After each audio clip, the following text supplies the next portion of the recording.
bannayuganda baali bamulinda dda abawangalira ku internet kino kankimugambe naye bw'anaakiraba akitegeere. Juliana bannayuganda baali bamutaayiza dda nga balindirira bulindiriza akaseera konna waneesalendalinga yeeweeyo mu mikono gyabwe bamuteekaawo waali saawa zino bwe bamwagala nti emirundi mingi oz'omulaba nga bagezaako muyingira okitegeera naye nga babulwa ekinyusi ky'okulaba nti at least abawa response basobole okumukola ki okumukuba obulungi. Naye mwennyini mu vidiyo bwe abatandika agamba obwana bulijjo mbulaba nga bwogera ebintu naye nga siifaako Juliana taziika tabeererawo banne takola ki okitegeera. Kati so nti abaana bana bali wangalira ku internet bulijjo bayina ennugu because abaana bali ku internet balina gwe batannayingira okitegeera. So bulijjo bamuswama dda nga bamutaayiza butya bwe bayinza okumufuna naye ng'akyekwese akyabadduse akyabayita eri okitegeera. Kati laba bwe yazze n'agwa mu mbi zaabwe mu butereevu nga balina okukola ki balina omukuba mu mbi. Kati Juliana yeesudde mu mutego gw'abannayuganda mwennyini intentionally because emirundi egisinga ebintu ebimu abadde asirika najja n'akomentinga ku music we n'akomentinga oba nga alina luyimba lupya oba nga alina show okitegeera. Bannayuganda ne bagira kyova laba nti ne bwe yafiirwa brother we bannayuganda tebarespondinga nga balinda just akoleyo statement emu enyinge gamba nti oba abayimbi muli bankwe temwazze kumbeererawo bamuwe. Kyeyakoze ensobi kwe kujja okwagala okupuluvinga omanyi otawulwa internet bw'oyagala okupuluvinga point nti gw'oli mutuufu awo kiba kikulidde. Kati one thing nti bwe twava eri mu byalo nti akatamiivu kajja ak'emasaka akatamiivu k'empigi akatamiivu k'omukiwuunya from all different ne bukuŋŋaanya ne budda ku Android ekitegeera ne bukuŋŋaanira awo nti luli ekikazi ekyalinga kiwemula kyabanga kimu ku mizigo awo kati biri ku simu bijjudde biri ku TV. So how do you nti ekikazi ekyavumanga abantu ku mizigo mirembe jedda era nga kyabanga kyana kyagundi nga kyakuzibwa bubi bakizaalamu omwana ne kifumbirwa wali ne kikola kiti ne kikola nga bakikuza batyo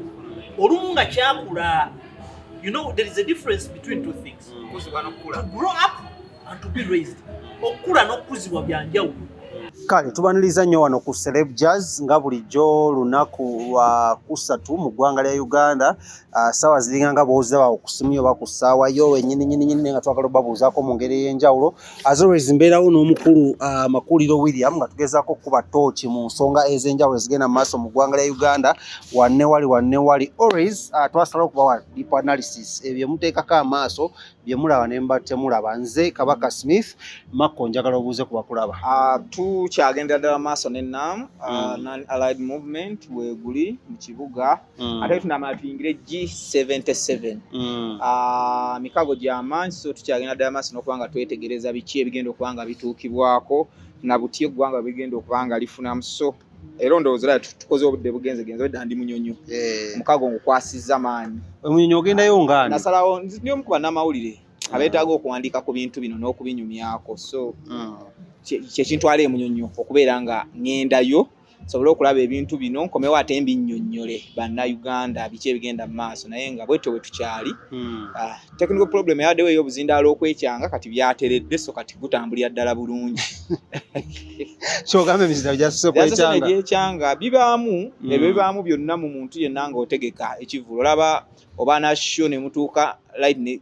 mixer neyekyanga nga tekyateekako kibulunyi matala kati so nayo bibaamu era biba bisuubirwa. Kyova ne oba okola mukolo gwa mbaga wali wansi bateekawokko budget ebigwa bitalaze miscellaneous ebeerawo wali ebigwa bitakoze eki bitalaze kati so kyekyo kye tulimu naye nga bibadde sofa bikyatambula bulungi ebyokwerinda bikyanyezeddwa wammanga ne waggulu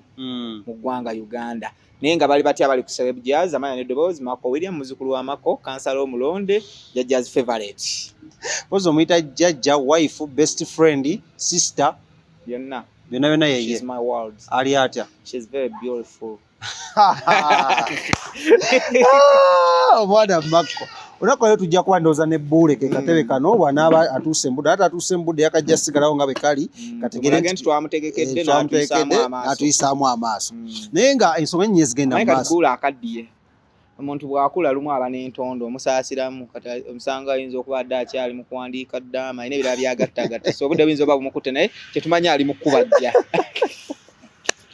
ekiddaama ekibadde kyetaagisa Bbuule mukulu talina balooya so ffe Bbuule twakula tusoma articles ze mu monitor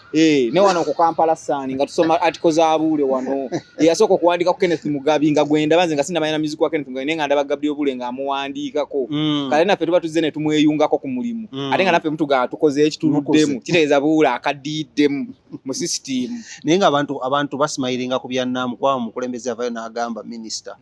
nti nno tulina okuseka abantu bo baseka gyoyitira okugenda okukavalinga naamu anti minisita naamu yali egaanye okutuuka ku muntu wa wansi ng'agaanye okugitegeera omanyi mu promotion oba mu advertisement olina okulwana nnyo olabe ki ekinaatuusa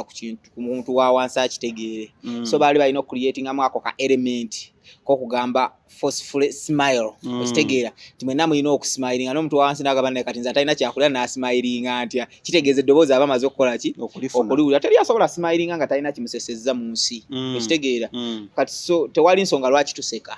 kati omuntu wa wansi ajja kubuuza nze munnaamu nfunyeemu ki nga n'ennyumba yange baagimenye wali ogenda wali ku kkubo lyaffe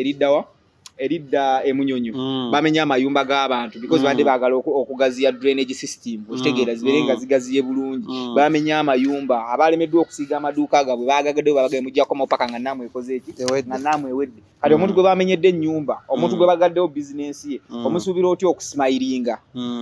aba talina ngeri gyagenda smilinga ki kyomuteeredde ku mmeeza ekimuleetera okusmilinga ne bw'obeera ggwe ki kyoyinza okusmilingira so kati mu Uganda tewali kisesa ate kati tusimayiringira nnyo ku mufu n'okusinga ku bintu ebirala mu Uganda bwe yatuuka kati ate ku mufu tusimayiringa nnyo n'okusinga mu bintu ebirala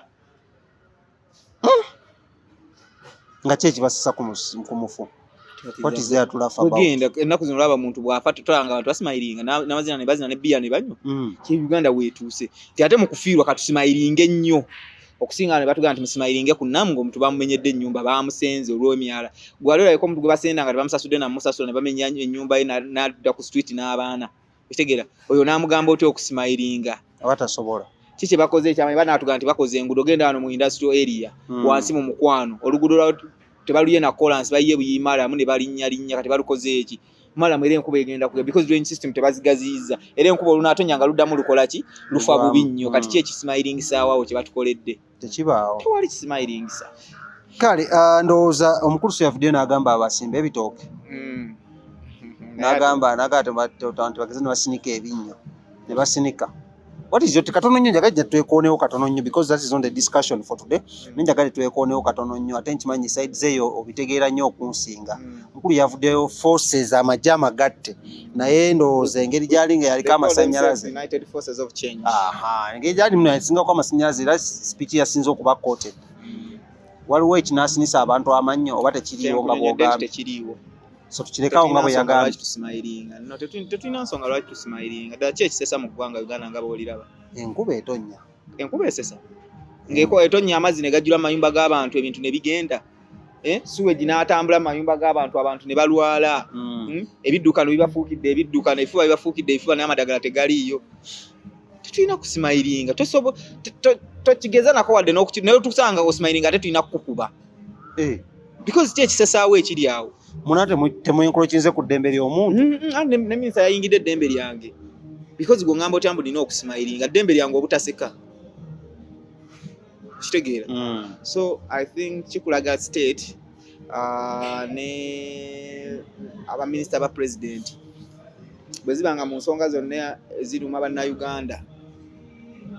nga communication nga ne Facebook essaawa zino tugibeerako illegally not legal kitegeera baatujjako nti osanga singa yali yagitugguliranga kwe twalibadde tupromotinga nnyo nnaamu n'abali eyo mawanga geyo bategere nti ddala Uganda yahostinze nnaamu okitegeera internet yakaweereego ogula kadata ka 1000 ne katawezaako ddakiika 2 okitegeera bebekulu ng'akaayana kitegeera kati otunulira kati nti Minister wa communication yabadde addressing ebintu ebiyamba ku communication mu ggwanga atugamba kusimayiringa simanyi oba nakyo kigwa mu ministry ye because tulina ebibuuzo bingi nno ebyokwebuuza bye mutamanyi ziyinza okuba nga zimu ku loolo z'ayina roles z'ayina okukola mu ministry ye mulimu okulagira abantu okuseka kati ne tutuse bajja ojja kulaba nga n'okukaaba kwa mpaka gamu olina okukaaba bakkube oba oganya okukaaba bakkube okaabe kati gumubiveeko. So leero tugenda kuba twogera ku nsonga nnyingi nnyo ezimu ku zinya tutandike ku nsonga ya Juliana yagudde mu mbi z'abaana ba Wanzite Forces of Change zibazaana ba People Power ku social media okwo era mpaka yavuddeyo ne bamuletera okuba nga yeetonze finally n'agamba bannange nze gwe muliko oli gwe mugamba kyali wange nnyo tunyumya y'omu ku bantu abampa hit song yandeeta muki mu industry eno kubanga mwenna mukola kimummanya. So what is going on with Juliana ne nsonga za Bobi Wine kye kigenda mu maaso? Julie ng'osese olwokuba yayokyeza ky'ogamba. Lwaki bannayuganda baali bamulinda dda abawangalira ku intaneti kino kankimugambe naye bw'anaakiraba akitegeere. Juliana bannayuganda baali bamutaayiza dda nga balindirira bulindiriza akaseera konna waneesalendalinga yeeweeyo mu mikono gyabwe bamuteekaawo waali essaawa zino bwe bamwagala nti emirundi mingi ozze omulaba nga bagezaako muyingira okitegeera naye nga babulwa ekinyusi ky'okulaba nti at least abawa response basobole okumukola ki okumukuba obulungi. Naye mwennyini mu vidiyo bwe abatandika agamba obwana bulijjo mbulaba nga bwogera ebintu naye nga siifaako Juliana taziika tabeererawo banne takola ki okitegeera kati so nti abaana bana bali wangalira ku intaneti bulijjo bayina ennugu because abaana bali ku intaneti balina gwe batannayingira okitegeera so bulijjo bamuswama dda nga bamutaayiza butya bwe bayinza okumufuna naye ng'akyekwese akyabadduse akyabayita eri okitegeera kati laba bwe yazze n'agwa mu mbi zaabwe mu butereevu nga balina okukola ki nga balina omukuba one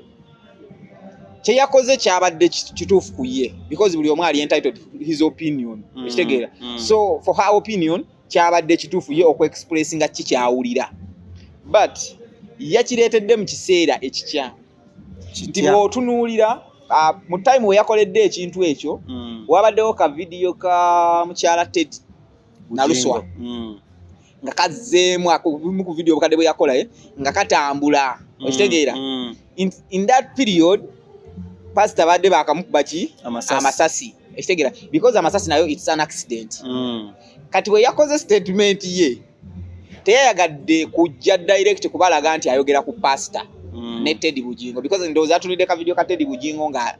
akabadde kasatulating okitegeera ng'alinga asekerera ebyadde bituusewo ku pastor because video nkadde interview nze nagikola dda way back nga nkyali eri ku TV gye nali nkolera okitegeera kati ye yalaka atunidde kano ka video n'alaba ne bino ebyakagwawo najja nga omuntu ali mu art to create her own story okitegeera agiguze eki abantu ensi n'agizimba bulungi. Waliwo X mukwano gwange yafunye accident waliwo mukwano gwange yafunye eki accident X we n'aseka nnyo okitegeera lelelele twatuuka ddi n'ayagala aweeyo endowooza ye eri bannayuganda kumbe bannayuganda already bamulinda dda kibanga omuntu nga yakutegadde emitego ogigwemu naye nga bulijjo oyita bbali kati aba budde we bukwata toga kansalinkanye mpite wano mukana akakuba akatono okitegeera kumbe wali omutego kati kuba akatono wali omutego le gulyoka gukubima we baba ne weerabira nti akakubo k'obadde olinnyeemu ogenze muki mu mbi. Kati Juliana yeesudde mu mutego gw'abannayuganda mwennyini intentionally because emirundi egisinga ebintu ebimu abadde asirika najja n'akomentinga ku music we n'akomentinga oba nga alina luyimba lupya oba nga alina show okitegeeza bannayuganda ne bagira kyova olaba nti ne bwe yafiirwa brother we bannayuganda tebarespondinga nga balinda just akoleyo statement emu enyingi egamba nti oba abayimbi muli bankwe temwazze kumbeererawo bamuwe naye n'aba muntu mukulu n'ekitiibwa kye kyonna kyonna kyakumye ebbanga n'asirika n'atabaako kyayogera ekyo ne kiyita this time around abannayuganda ne beebuuza ki ekimutanudde okwogera nti yayogedde kyeyayogedde kyadde kituufu but yakyogeredde mu budde obukyamu mu kifo ekikyamu ku incident enkyamu osanga yagala kusaasira mukwano gwe because I think oba maybe wa mukwano anti kati kyenkugambye nti essaawa eyo gwe wabadde incident yabadde nkyamu because eyo incident buli abadde agiyingira abadde agifuniramu obuzibu era ebaddemu olutalo olungi ate bw'olaba ng'ekintu nga kirimu olutalo lungi ekitegeera nga kirimu okukubagana kungi weewalanga nnyo kiyingira bw'oba nga oli wa mutima munafu kati kyekyatuuse ku Julie nti bwe yazze ku intaneti yatuuse ekiseera ng'ali omu against the 1,000 numbers abantu abakonsuminga internet okitegeera nti bw'oba okyetegereza King Miss kugamba nti wagenda egundi n'okola obwenzi ne bakola bino ono ng'ajja akuvumira omwana wo omugenzi okitegeera oba okyali ku mwana okuvumira omugenzi ono ng'akujjukiza nga wakola kino ono nga nti yatuuse ekiseera ate bano abaana bali ku internet nga tannakuyingira asooka n'anoonya what is your weakest point asooka n'akusimasima n'azuula obunafu obuliwa okitegeera nti n'atunula n'agamba nti oyo nakaziba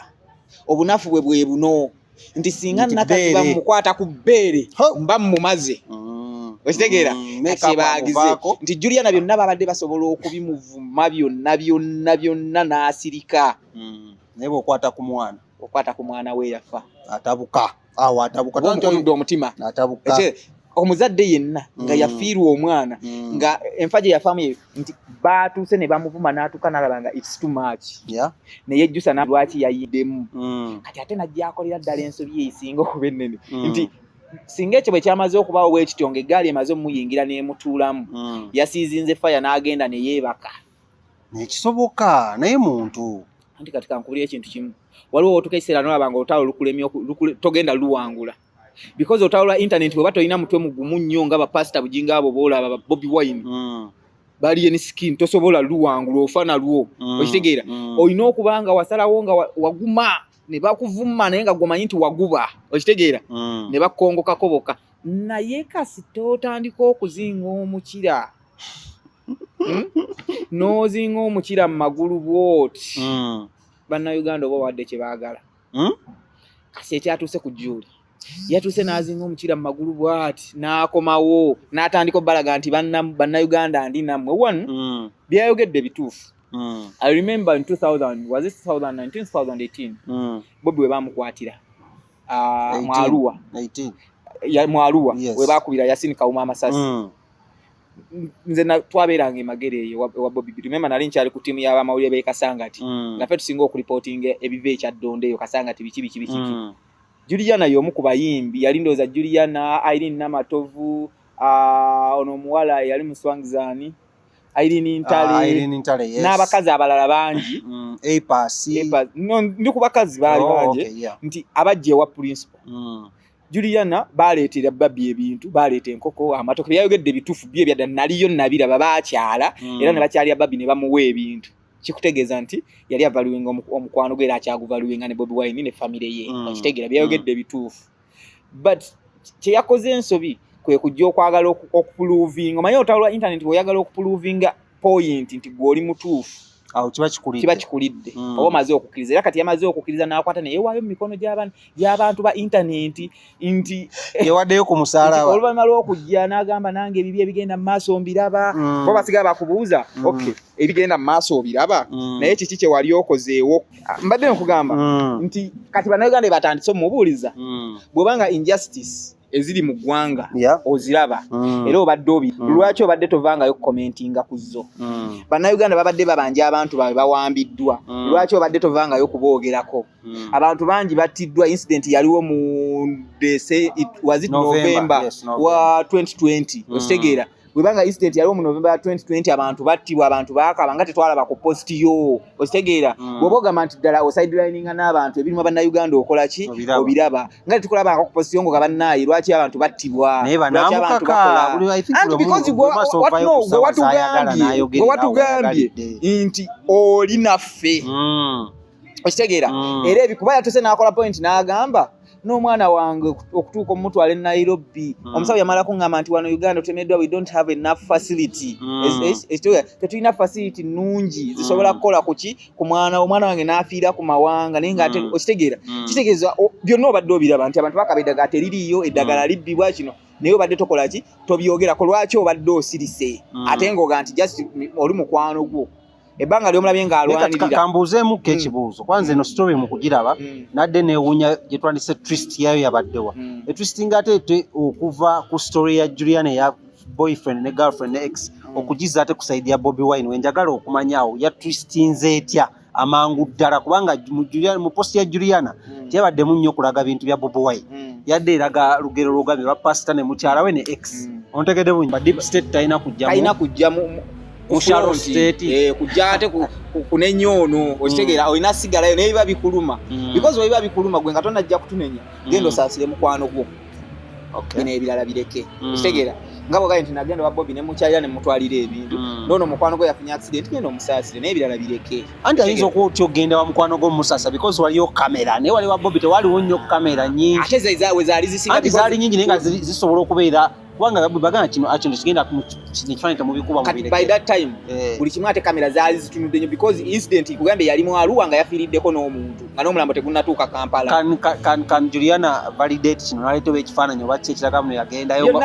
ne mawulire baabikola mu ebiri byonna abirina ne mawulire mu ebiri story yalwaninga nti abayimbi bakeddeko wa Bobi Wine okujja okukyalira ku mukyala we ne bamuwa ku bintu n'okwongera okumugumya ku jeeyasi ne mawulire mu ebiri n'ekyo bweki kikola ki tekimala okitegeera alina determining ekimala n'ekitamala anti kugambye nti ekimala ebintu bibiri mu Uganda wano bye tukonsidalinga bw'oba osazeewo okwogera yogera bw'oba osazeewo okusirika sirika okitegeera naye alina determining zino Uganda bwetyo bweri bw'osalangawo okwogera yogera bw'osalangawo okusirika sirika olaba abantu manyi ekyokulabirako ekya misaki yasalawo okusirika tosobola kumanya kikyafiriyetingako okitegeera bonna abantu be wasanga principal muntu oba asanze benalemu baki bantu be ne Kenzo bwato yasalawo anti kasi Kenzo yamala n'ayogera n'ayokya okitegeera yamala n'ayogera najjo kye tuyita bbeeya nnaku kati Kenzo agwawa kati ye anti n'alagira ddala nti ate takwatagana n'oli yasalawo kukwatagana ne banno okitegeera baliwa ab'NRM gavumenti oba abantu abali mu buki mu buyinza kati ye bwe yamala osalawo ogenda n'ekyo kati awo naye najjayo bbeeya nnaku naye teri yali ajja mugambako ng'asigaddeyo ng'asirise n'akola bintu bye nga bwe yakola ki nga we byali naye gwe kasita omala n'ojja mu mbi ne weewaayo oyogere oba olina okwogerera ki ddala kati kyongambye nti kyekyatuuse ku ki ku Juli nti bulijjo yasirika nga bannayuganda bamutakulatakula banoonya bye bamukubira tebakola ki tebalabawo okitegeera kati keyasazeewo okwogera n'abyonoona kati ate n'amala ne yeesalendinga ne yeewaayo mu mikono gya akati abaana bagenda mumubeerako omala balaga nti oli nabo kati ddamu okole ekintu buli nti buli kibanyiga olina okuvaayo okyogereko bw'otakyogerako nga babanja kati buli waanajjayo omutwe nga bamukuba kati ate bamaze okuzuula wikinensi ye bagenda gikozesa nnyo okulaba nga bamukuba okitegeera ngeemunabyamunjogere ennyangu kantu katono nnyo kookola mu midiya no mu kamera ekitegeera nze kyemmanyi kati yejjusa n'olunaku lwe yatandise okulikodinga vidiyo eyo ti bulijjo yali yeewanga naye tuba tumwogerako baga Juliana princess waffe omumbejja naye kati abaana bamuyisizaamu eggali nentuka nga sikyagana kuliza bu vidiyo nga nkwata bwetuka kugambye yatuuse najja freestyle ng'awulira kimususseeko ng'ayogera oli obulumi abulina ku mutima naye nga talina kyakkola ng'abaana bamaze okukola ki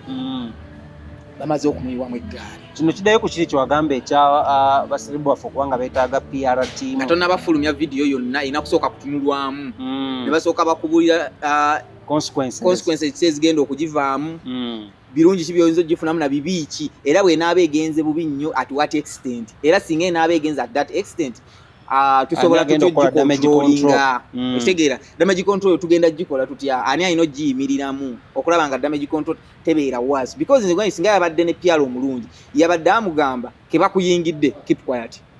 Bobi kaatera okukola sirika osooka n'osirika n'okiwa obudde ne basooka bakuvuma okumala wiiki namba bweweti bwe bamala okuvuma nodda n'obawaayo endala ne baddamu jjukira bwe bakuvuma okumala wiiki nga tobazzeemu nodda n'obongereyo nga baddamu nga bakuvuma obongereyo okusatu nga bakwesonyiwa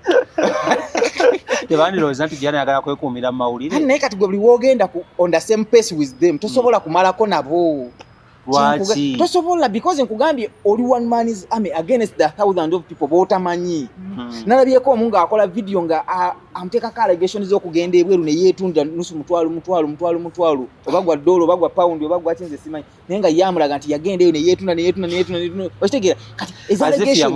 eza allegation olowooza ye zimuyireka wane family ye ku kitiibwa kye nga bw'abadde akyekuumidde bw'ati kati kyekikyo nga nti bw'omala oziraba nga kasitokkiriza okugenda mu lutalo n'abasiru mu ttunke n'abasiru oba owedde ffe tuli basiru abantu b'oku internet kasitojja mu lutalo naffe abasiru oba owedde soka Juliana de yakuba enguliko oba asokaddemu abaweeyeko kati bw'anaatimba ekivvulu kati alina ovumwa wallahi bagenda kino nkikubira bagenda muvuma ogambye otya kati essaawa zino alina okukola ekintu eki kugubya ddiba atya agube nti kati newe banvuma newe bankola ki siina kyenvaako nakkiriza naye akayimba akeddiba tokamanya olabe bwesika eddiba ng'omanya bikoze eki bitabuse kati alina okumanya agume okitegeera if Juliana n'afulumyayo ekifaananyi ng'alina Bobi Wine kira ekimutaasa oba kati damage control yinza kubeera etya nti nkugambye bajja kugamba ekyo mwakyekubya mu kyayimba kuba biina bingi ng'alina principal nga bayimba antuli yalina enviri kati principal talina nviri kati yagala afuneyo ku kino ekipya nga shagende kati obuzibu bwagenda ofuna buli bumu bw'agamba agendeko ku NUP asinkane ku principal batuule banyumye n'abaana be NRM bajja mutandikako omanyi kati internet erimu ebiwayi bibiri kati bw'oga ogende eno ng'abe NRM nabo bakola ki bakuwa kati bw'ogamba nti oba kansigale mu NRM eno nga n'aba NUP bakola ki nga bakuwa kati ng'obeera kati bw'ogamba osigale Newton tekiri naggambye kwe kusirika ge magezi g'omuwa kwe kusirika ate kati takyasobola yakiye kati takyasobola kusirika kati alina kugenda nakwo kati teyakoze ekyokuvayo nayongera abaweemu vidiyo abawe natasirisa bagenda temujja kuntiisatiisa we bajjayo wakawe bajjayo ebifaananyi by'omwana ne bajjayo nagenza olaba nga batandise okujjayo buvidiyo bwe bami naye nagezaako ndowooza timu eno ejjayo ku vidiyo ng'ali mu lumbe lwa mmoze ayogera ekagga nga tuziika okitegeera kati ng'ayagala okupalaga nti kati nabo batandise okwagala okukola damage control naye nga kitabuse anti nkugambye oba okyawuliriza ebyo ono ng'ate gundi ako oba okyali ku pengepenge ng'ono akuyisaamu oba okyali ku lumbuye ng'ate gundi akulera this is the time when misingira jajja ichuli banna byonna ne bikola ki ne bintama kati awutawo jajja ichuli yali asobola olukwata omu bonna n'abazinga kati awobeera Juliana ng'okyayira ichuli n'omuwaayo emiliyoni y'essente mu kwezi egi n'alyoka abakukererako n'abakwata bonna ng'avuma omu tebadda ngulu ogwogu oli yali muzibu nnyo yali one man army so kati bambi naye nga nze just ekinnumyemu kino nti internet eno avuuka beeyonge kale tukyagenda maaso n'ensonga za Juliana twagaye muno waliwo abatuuka leeti omukulu akatereka amazina akatuuka ate si lutalo ege Uganda yakuyiiya osanga wali abatikka omusenyu ng'olina z'ofunamu okwata ekiti twasazeewo akatebe tukalekewo ng'otikka ng'akatebe kali bulanka so that tolaba tuuleyo gundi yamugoba baali bamugoba n'agaaye tajja n'aresigninga n'agamba n'abaffe n'abalekera bakulaga n'ayita wali kakati olina okuba ng'opapa ng'olaba kati sewoze bange wakumulimu ngenda okuba ngenda kusavinga muganda wange Simisi ngenda otunamu Simisi tajja kugoba ajja kusigaza basanze ku nsonga ya internet n'enkozesa yaayo Juliana naye obuzibu bwe mulindwe tulina nti tulamula abantu abakyamu ku nkozesa ya internet kino nkyogedde wangi naye tukibeeko bw'oba otunuulira ensi nga weefaanana n'abantu nga we beeyisa otunuulira ku biriwo abantu balina obulumi ensi ezisinga oyinza okwesanga nti weewaawo ebintu ebimu ebikolebwa ku internet kati bizze lwa technology nti kiri global nti gye luli twabangayo n'obusajja bungujuuba nga kadde awo ku mwenge ku mufu owawana abadde museze tumumanyi nga baakaguze kukola ki kuvuma kati obusajja obutamiivu njogera obusajja obutamiivu buli ku internet obusajja bwe baagulanga obutamiivu omanyi busoga akayunga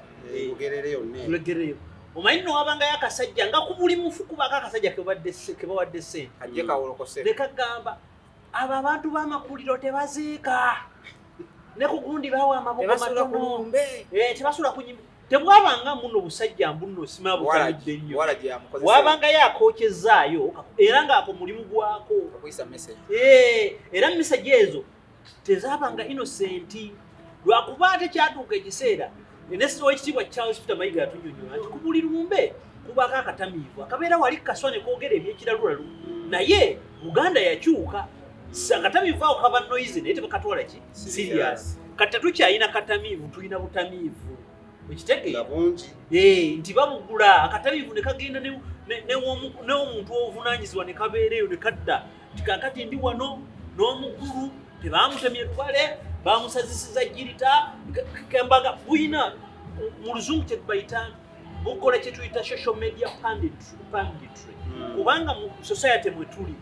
we have more opinions than the conviction. Okay? Those who follow me know I might be having very many opinions, but I have that conviction to save journalism or to support journalists and some of social issues of social importance. Kat one thing, nti bwe twava eri mu byalo nti akatamiivu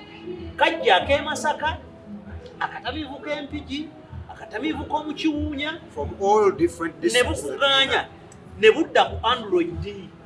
ekitegeera ne bukuŋŋaanira awo nti luli ekikazi ekyalinga luli ekikazi ekyalinga kiwemula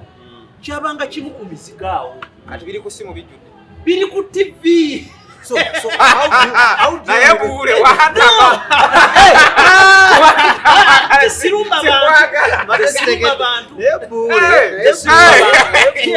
nti osanga TV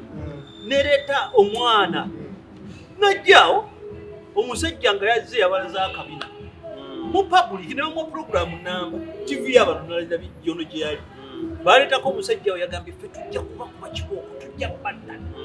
ne bamuleeta ni sinomu. But in normal world where people think ebyo tebakola ki tebabikola nti we have democratized and created a society, a village of very many stupid people. Kate solve Android kakambuze mu kibuuza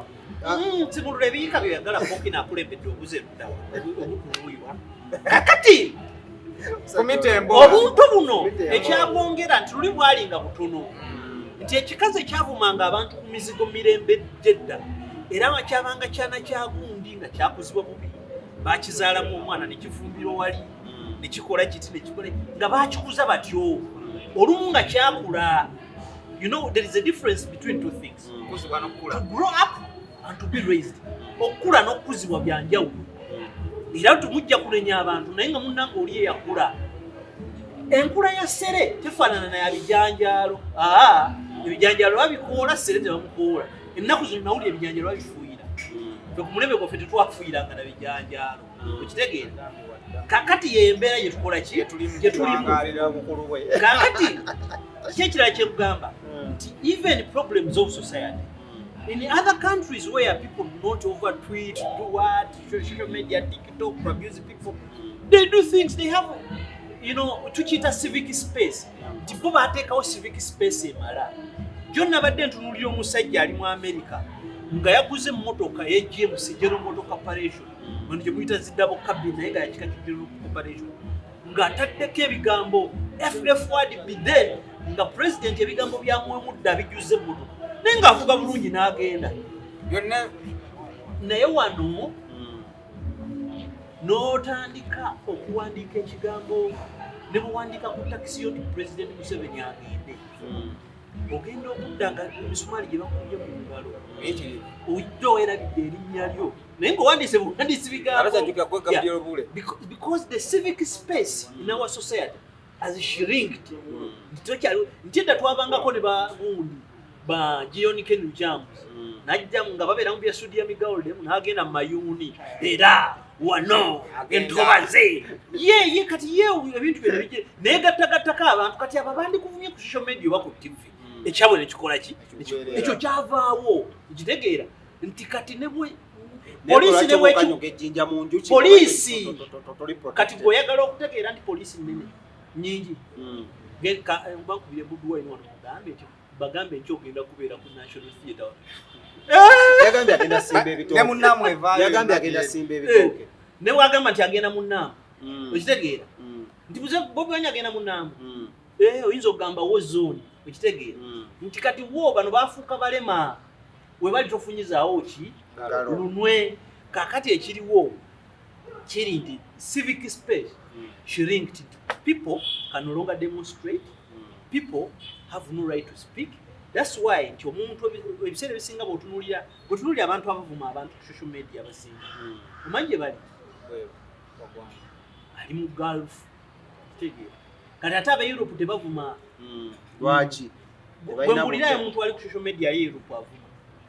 Oba US. Bali busy abasinga. They are busy, they are working. Kitegeera. Kakati naye tulina abantu nti ensi ze balimu bambi mulimu kasente naye ngera just unappropriate for Uganda. Kitegeera. Kati nti balina life eyetubeeramu y'Abannayuganda. They are idle busy kanene ekikube male wano okoleyo ekirive tugende. Okitegeera. Si mu bubi. So given that kind of people boyogerako bamu kwa ba consuming maybe oba passenger bayinza okuyanga ku 60% internet consumption ne usage. Internet consumption mu Uganda tetuuka ku 60%. It is a lie. We have less than 1 million users of YouTube. We have less than a quarter million on TikTok. That is a fact. But abantu bakimanyi TikTok yamanyi twakola TikTok tebawera kati mu accounts emitwalo nga 25 tulina ya TikTok users mu Uganda. Mulimu yagula essimu ng'atunze embizzi n'agulawo TikTok account n'agenda. Kitegeera. Waliwo alina TikTok account 3. Kitegeera. Ate waliwo kugamba the bounce rate, the trend. Kyogenda okulaba TikTok ezikola sense. Era z'abaana nabo tebali wano. Kati nze nyinza okugulayo TikTok zembeerako n'enganda ngenda ya chairman yose. Yabanoonya. Zembeera ku TikTok y'akawala kakwano kange bakayita Black Panther. Waliwo TikTok ya Black Panther. eyamigadde Black Panther ali ku. Mama come, you're a beautiful woman. They should see you. Maka bulabeko. Owai, Eyovayo mulalo afuseeyo. Ngatuba ku nsonga eno. Uliriza. Njagala Juliana Malayo zendaba mbenda. Black Panther okumugatu abeera ku nnyonyi. Waliwo omuvubuka omugezigezi bamuyita Gumalu Kiseka. Yes. Kali wano mu ggwanga. Kati eyo mu algorithms togibala nti TikTok yawa ye Uganda. Waliwo oli omwana bamuyita ani? Bangi nnyo abo bogenda olaba nti tebali wano. Kitegeera. Those are the accounts that make sense. Waliwo omuvubuka mugezigezi. Ayina ebintu bye bayogera. Oyinza oseka n'okwako n'entuuyo. Bamuyita pressure. Pressures 256. What 24/7. He's a very organized boy. Agenda nakubala enize. He has the art of speaking, the design. He designs himself. When he's speaking, he's so deliberate on what it speaks. Sometimes it spills, but he's a proper boy. But you might find pressure is not in Uganda. I'm just whatever thinking about it. Yeah. Bolaba TikTok accounts ziri wano ntono kitegeera nti kwekero sampling eyo 5 zikuberere obaleti nabeera di active kitegeera kakati ekyo kyogaye muno tulina 60% internet user. No, Uganda is a small space and our home in Mpigi. So in Mpigi, my home, we are in town council. You can't stream 4G. You can't stream LTE. Yet Mpigi is much more near than Entebbe. Okitegeera nefe tusobola kujja tubeera ku 5G negenda ku 8G oba 2G. So what advice would you give Juliana when ogundi attack yafunye ku social media? Sawa zino nga brand tumanyi Juliana mchala muyimbi twanga darling since we Uganda and all that. You can't dictate on how people think and you can't tell them how they think. Okitegeera abantu bano balina obulumi kyo mukikiriza nti twakuleetinga society elilezi nti bwe basomesanga abantu nze we nasomesaako okitegeera naye nga nakatuula seniors nensomesa sina wensomese bannanga abamu basomesa ne batuuza n'abaana. Waliwo Richard Sempala is an economist at Makerere University right now. Waliwo Lukyamuzi Geoffrey. Waliwo Bekarazi. Wali yakutetenkereza Siraje. oyo ali kuyubisaawo ekitegeera kakati wayi wa mukazi wange aga kakati sajja ono nebbuba ku mukyala we genda maaso ate nga muganda wange bulijjo Bbuule alina ebbuba bangi nnyo nti bagenda nga bakola ebintu ebyo nga tuwesino mu bandi mugyaliwo era nga bakubuuza ewaka naye kati mawulire g'osomye onoofuna emirimu lwaki togenda mu edyuku oba nansingi naye kati muganda wange genda ogende ku Facebook ng'olimba ng'oganjagala badokita 100 ojja kufuna 1000 bengeera balinga mizaani epima ennyama eri tewali mirimu kati balooya baafuuka bafeere batambuza byapa obaana obalaba mu law firms eyo mukyala wange akola ku judicial naye omusanga awo ng'asinga looyo omusaala omwana ali mu law firm naye afuna emitwalo ago ate anazunga n'ebyapa azunga tino biki ngenda kuteekako caveat simanya tuli mu kugulawo kampani simanya tukugobera kyapa those are the things they do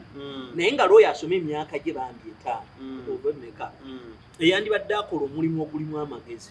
ali mu kuzunga na byapa ate abantu abalala bakola ali mu kukola clearance wa URA nti twasomesa abantu nga tubalowoozesa nti ogenda ofuna omulimu naye mu kiseera ekyo nga tetulowooza nti abantu bali eyongera emirimu gino gikole ki gigweyo kati balooya baffe bagenda kufuuka nga bekkenya era bangabe waliwo abatandise okukola ekyo bakeera ku makya n'abikkula amawulire n'awulira nti mugundi yayombere mukazi we n'amukuba olubale ngati ng'akubira rayita batukubira nnyo waayo omukazi omumanyi nti mumanyi pa ku namba osanga omumpe engugobe bwengugoba tujafunayo obukadde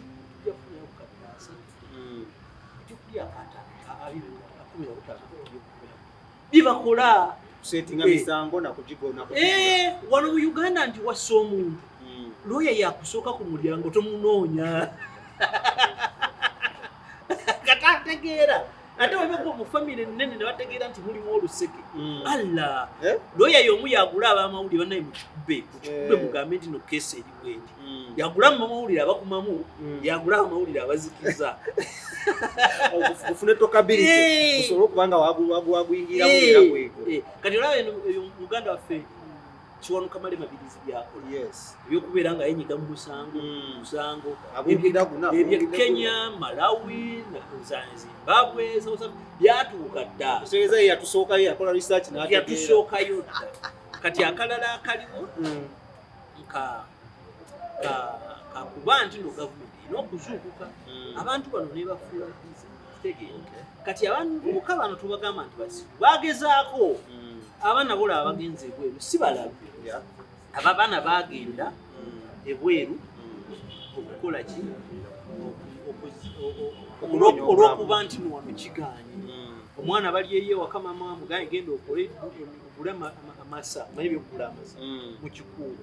URA enejja nesaba sente zisinga amasa tegeera bulungi kitegeera newajja bwatajja azunga nti nze ndi nabugaba waka kasasi newajjayo oli nti nze nkola ku mazzi g'omwaka ebyera newajja oli nti n'obubi bwokuvaamu nabwo obusasula n'omukojo bwobusasulira nemmere gyolya niwegisasula tusasuza mukka bwe tusa nkugambye yuluwanudde yulugas and pay ekitegeera nti why would you we are overtaxed why would we have a city council authority that does not accommodate for toilets that does not have a law that tells the building owner that man it is your obligation to have a building and a toilet someone should not pay for a toilet yet they work here okay ngati basasula ne rent naye omuntu n'abeera awo n'abantu abamu bajjera nakunga osanga omusajja omukulu akaddi ali wali asolooza kayu ensi eno yayonooneka nti abantu tebakyalina we baddukira bw'okimanyi nti omanyi kufulu ezisinga obunene ekyo eziggala kereziya mizikiti abantu bakyalina ddiini kufulu ezisinga obunene ziggala ate gye tulina kuddukira era nsaasidde ensi fe bakadde baffe baatugamba entalo bwe zajja omanyi gye baddukira makanisa lubaga ddukira mu kereziya we ekyokulya kibaawo